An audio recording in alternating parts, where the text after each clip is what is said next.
ಶಾಂತಿ ತನ್ನೂರಲ್ಲಿ ಎಲ್ರಿಗೂ ತುಂಬ ಇಷ್ಟ ಆಗಿರೋಳು. ಯಾಕೆ ಅಂದರೆ ಅವಳು ಬೇರೆಯವ್ರಿಗೆ ಕೊಡೋ ಮರ್ಯಾದೆ, ಪ್ರೀತಿ, ಗೌರವ ಊರಲ್ಲಿ ಮತ್ತೆ ಯಾರು ಕೊಡೋಕ್ಕೆ ಸಾಧ್ಯನೇ ಇರಲ್ಲ. ಹಾಗಾಗಿ ಶಾಂತಿನ ಕಂಡ್ರೆ ಆ ಊರಲ್ಲಿ ಎಲ್ಲರೂ ತುಂಬ ಇಷ್ಟಪಡ್ತಾ ಇರ್ತಾರೆ. ಆದರೆ ಶಾಂತಿ ಸೊಸೆ ರೇಖಾ ಶಾಂತಿಗೆ ವಿರುದ್ಧವಾಗಿರ್ತಾಳೆ. ಯಾಕೆ ಅಂದರೆ ಅವಳಿಗೆ ಹಿರಿಯರು ಕಿರಿಯರು ಬೇರೆಯವರಿಗೆ ಹೇಗೆ ಗೌರವ ಕೊಡಬೇಕು ಅನ್ನೋದೇ ಗೊತ್ತಿರಲ್ಲ. ಶಾಂತಿ ಶಾಂತಿ ಇದೆಯೇನೆ ಮನೇಲಿ? ಶಾಂತಿ ಶಾಂತಿ ಅಂತ ಬೆಳಗ್ಗೆ ಬೆಳಗ್ಗೆನೆ ನಮ್ಮ ಮನೆ ಒಳಗೆ ಬಂದು ಬಿಡ್ಕೋತಾರೆ. ದಾನ ಧರ್ಮ ಕೇಳೋರು ಸ್ವಲ್ಪ ಹೊರಗೆ ನಿಂತ್ಕೊಂಡಾರು ದೂರದಲ್ಲಿರ್ತಾರೆ. ಇವ್ರದಂತೂ ಕಾಟ ತಡ್ಕೊಳಕ್ಕಾಗಲ್ಲ ನನಗೆ. ಶಾಂತಿ ಮನೇಲಿಲ್ಲ, ಏನಾಗಬೇಕಾಗಿತ್ತು ನಿಮಗೆ? ಅವ್ವ ಏನೇ ರೇಖಾ, ಶಾಂತಿ ಅಂತ ಹೇಳ್ತಿದ್ಯಾ? ಅವಳು ನಿಮ್ಗಿಂತ ವಯಸ್ಸಲ್ಲಿ ದೊಡ್ಡೋಳು ಅನ್ನೋ ಗೌರವ ಇಲ್ವೇನೆ ಹಂಗಾದ್ರೆ? ನೋಡಿ ಆಂಟಿ, ಸುಮ್ಮನೆ ಮಾತಾಡಬೇಡಿ ಹೆಚ್ಚಿಗೆ. ನಿಮಗೆ ಬೇಕಾಗಿರೋದಿಲ್ಲ ತಾನೇ ನಮ್ಮ ಮನೇಲಿ? ಸುಮ್ಮನೆ ಇಲ್ಲಿಂದ ಹೊರಡಿ. ನನಗೆ ಉಪದೇಶ ಮಾಡೋಕೆ ಬರಬೇಡಿ. ಆಮೇಲೆ ಗೊತ್ತಲ್ವಾ ನನ್ನ ಬಾಯ್ ಬಿಟ್ರೆ ಏನಾಗುತ್ತೆ ಅಂತ. ಅಯ್ಯೋ ಗೊತ್ತಮ್ಮ, ಗೊತ್ತು. ಛೇ, ಬೆಳಗ್ಗೆ ಬೆಳಗ್ಗೆನೆ ಯಾರ ಮುಖ ನೋಡ್ಕೊಂಡು ಬಂದೋ ಏನೋ. ಈ ಬಿಕ್ನಾಸಿ ಹತ್ರ ನಾನು ಹೇಳ್ಸ್ಕೊಳ್ಬೇಕು. ಹಾಳಾದೋಳು, ವಯಸ್ಸಲ್ಲಿ ದೊಡ್ಡೋರು ಅನ್ನೋ ಗೌರವನೂ ಇಲ್ಲ. ಏನಂದೆ ಮುದುಕಿ ನೀನು? ನಾನು ಬಿಕ್ನಾಸಿನ? ನೀನು ಕಣೆ ಬಿಕ್ನಾಸಿ, ನಿನ್ನ ಗಂಡ ಬಿಕ್ನಾಸಿ, ನಿನ್ನ ಅಪ್ಪ ಬಿಕ್ನಾಸಿ, ನಿನ್ನ ಫ್ಯಾಮಿಲಿ ಬಿಕ್ನಾಸಿ ಕಣೆ. ನನಗೆ ಬಿಕ್ನಾಸಿ ಅನ್ನೋಕೆ ನೀನು ಯಾವಳೆ? ಅಯ್ಯೋ ಅಯ್ಯೋ ಅಯ್ಯೋ, ನಿಂದೇನು ಬಾಯ ಬಚ್ಚಲ? ಏನು ಅಂತ ಮಾತಾಡ್ತೀಯೇ? ನಿನ್ನ ಬಾಯಿ ಬಚ್ಚಲು ಕಣೆ ಮುದುಕಿ. ಇನ್ನು ಸ್ವಲ್ಪ ಹೊತ್ತು ನೀನು ಇಲ್ಲೇ ಇದ್ರೆ ಕಾಕಸ್ಕೊಣೆ ಉಜ್ಜೋ ಬ್ರಷ್ ತಗೊಂಡ್ಬಂದು ನಿನ್ನ ಬಾಯಿ ಉಜ್ತೀನಿ. ಮೊದಲು ಇಲ್ಲಿಂದ ಹೋಗು. ಇನ್ನು ಯಾವತ್ತಾರು ನಮ್ಮ ಮನೆ ಕಡೆ ಬಂದರೆ ಪರ್ಕೆಲ್ ಹೊಡಿತೀನಿ ಮುದುಕಿ. ಹಾಳಾದೋಳು, ಎಷ್ಟೆಲ್ಲ ಮಾತಾಡ್ಬಿಟ್ಲು ನೋಡು. ಪಾಪ ಶಾಂತಿ ಈ ಬಾಯಿ ಬಡ್ಕಿ ಜೊತೆ ಹೇಗಿದ್ದಾಳೋ ಏನೋ. ಅಲ್ಲ ಪಾಪ ಶಾಂತಿಗೆ ಮಗು ಮನ್ಸಿರೋದು, ಆದರೆ ಸೊಸೆ ಮಾತ್ರ ರಾಕ್ಷಸಿ ಸಿಕ್ಕಿದ್ದಾಳೆ. ಬೆಂಕ್ ಬಿದ್ದು ಹೋಗ, ಬೆಳಗ್ಗೆ ಬೆಳಗ್ಗೆನೆ ಇವಳ ಹತ್ರ ಬಯಸ್ಕೊಳ್ಳೋ ಹಂಗಾಯ್ತು. ರೇಖಾ ತುಂಬ ಒಳ್ಳೆ ಸ್ವಭಾವದವಳು. ಹಾಗಾಗಿನೂ ಏನೋ ಯಾರೇ ಮಾತಾಡಿದ್ರು ಜಗಳ ಮಾಡ್ತಿರ್ತಾಳೆ. ಹೀಗೆ ಏನೋ ಅಡ್ಜಸ್ಟ್ ಮಾಡಿಕೊಂಡು ಸ್ವಲ್ಪ ದಿನಗಳೇ ಕಳೆದೋಗಿರುತ್ತೆ. ಒಂದಿನ ಶಾಂತಿ ಮನೇಲಿ ಪೂಜೆ ಇಟ್ಕೊಂಡಿರ್ತಾಳೆ. ಹಾಗಾಗಿ ಊರು ಮನೆ ಎಲ್ಲ ಹೆಣ್ಮಕ್ಳನ್ನು ಆ ಪೂಜೆಗೆ ಇನ್ವೈಟ್ ಮಾಡಿರ್ತಾಳೆ. ಊರು ಮನೆ ಹೆಣ್ಮಕ್ಳು ಎಲ್ಲರೂ ಶಾಂತಿ ಮನೆಗೆ ಬರ್ತಾರೆ.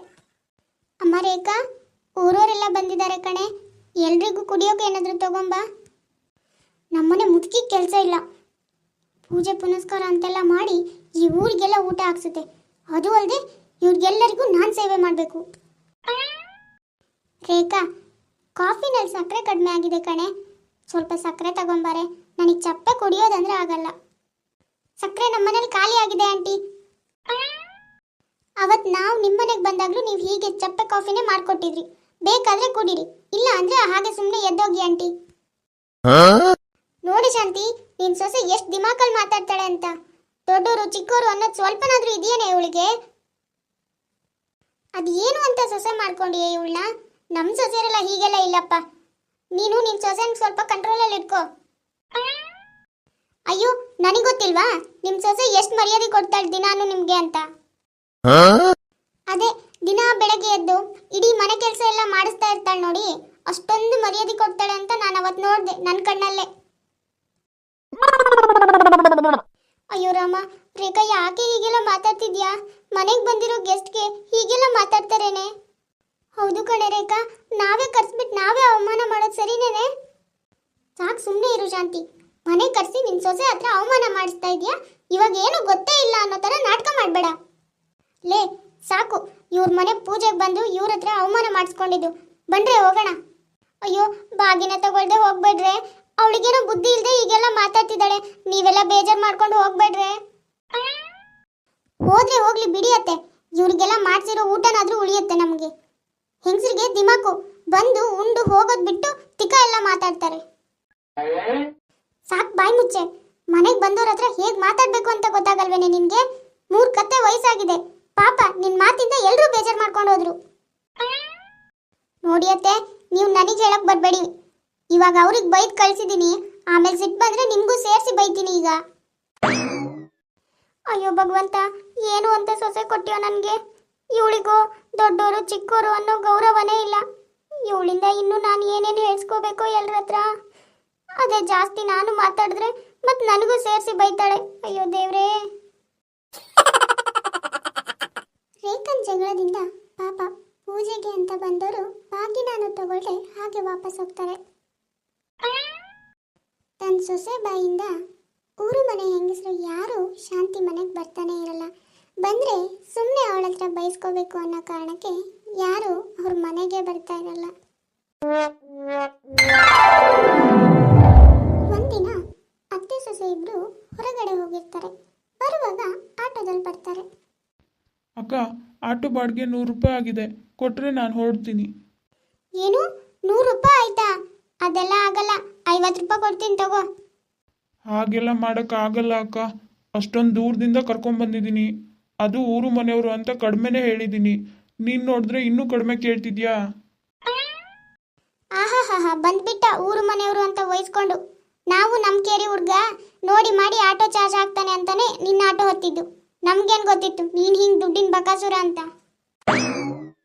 ಅಕ್ಕ, ಸುಮ್ಮನೆ ಏನೇನೋ ಹೇಳ್ಬೇಡ, ಸುಮ್ಮನೆ ದುಡ್ಡು ಕೊಡಕ್ಕ. ಬೆಳಗ್ಗೆನೆ ತಲೆ ತಿನ್ನೋ ಗಿರಾಕಿ ಸಿಕ್ಕಿದ್ರಿ ಇಬ್ರು. ಏನು ನನಗೆ ತಲೆ ತಿಂತೀಯ ಅಂತಿದ್ಯಾನೋ? ಹೆಂಗೈತೆ ಮೈಗೆ? ಬೆಳಗ್ಗೆ ಯಾವ ಮಗ್ಲಲ್ಲಿ ಎದ್ದು ಬಂದಿದ್ಯಾ? ಇವೆಲ್ಲ ನನ್ನ ಹತ್ರ ಇಟ್ಕೋಬೇಡ ನೀನು. ಏ ಸಾಕು ಸುಮ್ಮನಿರಮ್ಮ. ಅದೇನು ಬಾಯ ಬಚ್ಚಲ, ಒಂದೇ ಸಮನೆ ಜಗಳ ಮಾಡ್ತೀಯಲ್ಲ. ಏನು ಕರ್ಮನೋ ಏನೋ ನಂದು, ನಾನು ಹೋಗಿ ನಿನ್ನ ಹತ್ತಿಸ್ಕೊಂಡಲ್ಲ. ಸುಮ್ಮನೆ ದುಡ್ಡು ಕೊಡಮ್ಮ, ಹೋಗ್ಬೇಕು. ಅಯ್ಯೋ ಭಗವಂತ, ಇವಳು ಇಲ್ಲೂ ಶುರು ಮಾಡ್ಕೊಂಡ್ಲಲ್ಲಪ್ಪ. ಲೇ ರೇಖಾ, ಹೋಗ್ಲಿ ಬಾರೆ, 100 ರೂಪಾಯಿ ತಾನೆ ಕೊಟ್ಬಿಡೆ. ಎಲ್ರೂ ನಮ್ಮನ್ನೇ ನೋಡ್ತಿದ್ದಾರೆ ಕಣೆ, ನೀನು ಇಲ್ಲೂ ಜಗಳ ತೆಗಿಬೇಡ. ಸುಮ್ಮನಿರಿ ಅತ್ತೆ, ನೀವು ನಿಮ್ಮಿಂದನೇ ಆಗಿದ್ದು. ನಾನು ಅವಾಗಲೇ ಹೇಳ್ದೆ ಬೇರೆ ಆಟೋಗೆ ಹೋಗೋಣ ಅಂತ. ನೀವೇ ನಮ್ಮ ಕೇರಿ ಹುಡ್ಗ ಬಾ ಅವನು ಆಟೋದಲ್ಲಿ ಹೋಗೋಣ ಅಂತ ಕರ್ಕೊಂಬಂದ್ರಿ ನೋಡಿ ಇವಾಗ. ಹಾ, ಇದು ನಂದೇ ತಪ್ಪು ಅಂತಿದ್ದಾಳೆ. ಇವಾಗ ನಾನು ಜಾಸ್ತಿ ಮಾತಾಡಿದ್ರೆ ನನ್ನ ಮೇಲೂ ಜಗಳಕ್ಕೆ ಬೀಳ್ತಾಳೆ. ಸುಮ್ಮನೆ ಇರೋದೇ ಒಳ್ಳೇದು. ಅಯ್ಯೋ, ಅದೇನು ಸೊಸೆನಮ್ಮ ನಿನಗೆ? ಮೊದಲು ಕರ್ಕೊಂಡೋಗಮ್ಮ ಈ ಅಮ್ಮನ್ನ. ರೇಖಾ ಹೀಗೆ ಊರು ಮನೇಲಿ ಎಲ್ಲರೂ ಹತ್ರನೂ ಜಗಳ ಮಾಡ್ತಿರ್ತಾಳೆ. ಇದೇ ಕಾರಣಕ್ಕೆ ಊರು ಮನೆಯವರು ಯಾರು ಶಾಂತಿ ಮನೆ ಕಡೆ ಬರ್ತಾ ಇರಲ್ಲ. ಒಂದಿನ ಶಾಂತಿಗೆ ಟೆರೆಸ್ ಮೇಲೆ ಕಾಲ್ ಜಾರ್ ಬಿದ್ದು ತುಂಬಾ ಪೆಟ್ಟಾಗುತ್ತೆ. ರೇಖನ್ ಗಂಡ ಕೂಡ ಊರಲ್ಲಿರಲ್ಲ. ಹಾಗಾಗಿ ರೇಖನ್ಗೆ ಏನ್ ಮಾಡ್ಬೇಕು ಅಂತ ಗೊತ್ತಾಗದೆ ಅಕ್ಕಪಕ್ಕ ಮನೆಯವ್ರನ್ನ ಕರೆಯೋಕೆ ಹೋಗ್ತಾಳೆ. ಲಕ್ಷ್ಮಿ ಆಂಟಿ, ಅತ್ತೆ ಬಿದ್ದು ತುಂಬಾ ಪೆಟ್ ಮಾಡ್ಕೊಂಡಿದ್ದಾರೆ, ಪ್ಲೀಸ್ ಬನ್ನಿ, ಹಾಸ್ಪಿಟ್ಲಿಗೆ ಕರ್ಕೊಂಡು ಹೋಗ್ಬೇಕು. ಏನು, ನಾನು ಬರಬೇಕಾ? ಇಲ್ಲಮ್ಮ ಇಲ್ಲ, ನಿಮ್ಮ ಮನೆಗೆ ಬಂದರೆ ಪರ್ಕೆಲ್ ಹೊಡಿತೀನಿ ಅಂತ ಹೇಳಿದೀಯಾ ಬೇರೆ. ನಾನು ಬರಲ್ಲಪ್ಪ, ಮೊದಲು ನೀನು ಇಲ್ಲಿಂದ ಹೊರಟೋಗು. ಕಲಾ ಆಂಟಿ, ಅತ್ತೆ ಕಾಲು ಜಾರ್ ಬಿದ್ದು ಪೆಟ್ ಮಾಡ್ಕೊಂಡಿದ್ದಾರೆ, ತುಂಬ ಪೆಟ್ಟಾಗಿದೆ, ಅರ್ಜೆಂಟಾಗಿ ಹಾಸ್ಪಿಟ್ಲಿಗೆ ಹೋಗಬೇಕು. ನಿಮ್ಮ ಗಂಡ ಇದ್ರೆ ಕಳಿಸಿ ಪ್ಲೀಸ್ ಆಂಟಿ. ಓ, ಇವಾಗ ನಿನಗೆ ಊರು ಮನೆಯವರೆಲ್ಲ ನೆನಪಾದ್ರಾ? ನಾವು ನಿಮ್ಮ ಮನೆಗೆ ಬಂದ್ರೇನೆ ಜಗಳ ಮಾಡ್ತಿದ್ದೆ. ನನ್ನ ದಯವಿಟ್ಟು ಕ್ಷಮಿಸಿ ಆಂಟಿ, ಅದೆಲ್ಲ ಮನಸ್ಸಲ್ಲಿ ಇಟ್ಕೊಂಬೇಡಿ ಪ್ಲೀಸ್ ಆಂಟಿ. ಅತ್ತೆಗೇನಾದರೂ ಆಗೋಕ್ಕಿಂತ ಮುಂಚೆ ಹೆಲ್ಪ್ ಮಾಡಿ ಆಂಟಿ. ನೋಡಮ್ಮ, ನೀನು ಏನಾದರೂ ಮಾಡ್ಕೊ, ನಮಗೆ ಅಷ್ಟೆಲ್ಲ ಹೆಲ್ಪಿಂಗ್ ನೇಚರ್ ಇಲ್ಲ. ನಿನ್ನ ಅತ್ತೆ ಹೆಂಗಾದರೂ ಉಳಿಸ್ಕೊ ಹೋಗು, ಮೊದಲು ಇಲ್ಲಿಂದ ಹೊರಟೋಗು. ರೇಖಾ ಊರು ಮನೇಲಿ ಎಷ್ಟು ಜನನ ಹತ್ರ ಹೋಗಿ ಸಹಾಯ ಕೇಳಿದ್ರು ಯಾರೂ ಸಹಾಯ ಮಾಡೋದೇ ಇಲ್ಲ. ಅತ್ತೆಗೆ ಏನಾಯ್ತು ಅನ್ನೋ ಟೆನ್ಷನ್ನಲ್ಲಿ ಮನೆಗೆ ಬರ್ತಾಳೆ. ಅತ್ತೆ, ನೀವು ಆರಾಮಿದ್ದೀರಾ ಅತ್ತೆ? ನಿಮ್ಗೆ ಏನಾಯ್ತು ಅಂತ ತುಂಬ ಟೆನ್ಷನ್ ಆಗಿತ್ತು ಅತ್ತೆ. ನನ್ನ ಪುಣ್ಯ ಏನೂ ಆಗಿಲ್ಲ. ನನಗೆ ಇವ್ರು ಫೋನ್ ಮಾಡಿಲ್ಲ ಅಂದಿದ್ರೆ ಸ್ವಲ್ಪ ಲೇಟ್ ಆಗಿದ್ರು ತುಂಬ ತೊಂದರೆ ಆಗ್ತಿತ್ತು ಮೇಡಮ್. ಇವ್ರಿಗೆ ಥ್ಯಾಂಕ್ ಯು ಹೇಳಿ ನೀವು.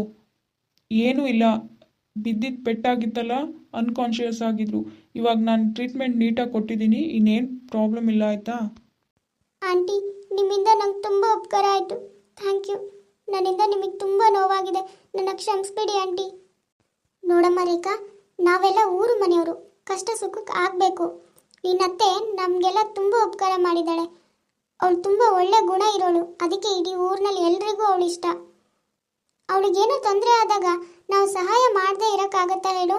ನೀನೇನೋ ನಮ್ಮ ಹತ್ರ ಜಗಳ ಮಾಡಿದೆ ಅಂತ ನಾವು ಹಾಗೆ ಮಾಡಿದ್ರೆ ನನಗೂ ನಿನಗೂ ಯಾವ ವ್ಯತ್ಯಾಸನೂ ಇರಲ್ಲ. ಹೌದಮ್ಮ ರೇಖಾ, ಊರು ಮನೆ ಅಂದಾಗ ಒಂದು ಮಾತು ಬರುತ್ತೆ, ಒಂದು ಮಾತು ಹೋಗುತ್ತೆ. ಅದೇ ವಿಷಯ ಇಟ್ಕೊಂಡು ಹಠ ಸಾಧಿಸ್ತಾ ಹೋಗ್ಬಾರ್ದಮ್ಮ. ಇನ್ಮೇಲಾದರೂ ಬದಲಾಗು, ಎಲ್ಲರೂ ಹತ್ರ ಜಗಳ ಮಾಡೋದನ್ನ ನಿಲ್ಸಮ್ಮ. ಹೌದು ಆಂಟಿ, ನೀವೆಲ್ಲ ಹೇಳಿದ ನಿಜ. ನಾನೇನು ತಪ್ಪು ಮಾಡಿದೆ ಅಂತ ನನಗಿವಾಗ ಅರ್ಥ ಆಗ್ತಿದೆ. ನಾನು ಅಷ್ಟೆಲ್ಲ ಮಾಡಿದ್ರು ಇವತ್ತು ನೀವೆಲ್ಲ ಬಂದು ನನ್ನ ಅತ್ತೆ ಪ್ರಾಣ ಉಳಿಸಿದ್ರಿ. ಈ ಉಪಕಾರ ಯಾವತ್ತೂ ನಾನು ಮರೆಯಲ್ಲ. ನೀವು ಹೇಳ್ದಂಗೆ ನನ್ನ ಸ್ವಭಾವನೂ ಚೇಂಜ್ ಮಾಡ್ಕೊಳ್ತೀನಿ ಆಂಟಿ. ಇನ್ಯಾವತ್ತೂ ಯಾರ ಹತ್ರನೂ ಜಗಳ ಮಾಡಲ್ಲ ಆಂಟಿ. ಇಷ್ಟೆಲ್ಲ ಆದಮೇಲೆ ರೇಖನಿಗೂ ತನ್ನ ತಪ್ಪಿನ ಅರಿವಾಗುತ್ತೆ. ರೇಖಾ ಎಲ್ಲರ ಜೊತೆ ಖುಷಿಯಾಗಿರೋದನ್ನ ರೂಢಿ ಮಾಡ್ಕೊಳ್ತಾ ಹೋಗ್ತಾಳೆ. ನೋಡಿದ್ರಲ್ಲ ವೀಕ್ಷಕರೇ, ಇವತ್ತಿನ ನಮ್ಮ ವಿಡಿಯೋ ಸ್ವಲ್ಪನಾದರೂ ಇಷ್ಟ ಆಗಿದ್ರೆ ಪ್ಲೀಸ್ ಚಾನಲ್ನ ಸಬ್ಸ್ಕ್ರೈಬ್ ಮಾಡ್ಕೊಳ್ಳಿ, ಲೈಕ್ ಮಾಡಿ, ಶೇರ್ ಮಾಡಿ, ಹಾಗೆ ಕಮೆಂಟ್ ಮಾಡಿ. ಸರಿ ವೀಕ್ಷಕರೇ, ನಾನಿನ್ನ ಹೊರಡ್ತೀನಿ. ನೆಕ್ಸ್ಟ್ ವಿಡಿಯೋದಲ್ಲಿ ಮತ್ತೆ ಸಿಗೋಣ.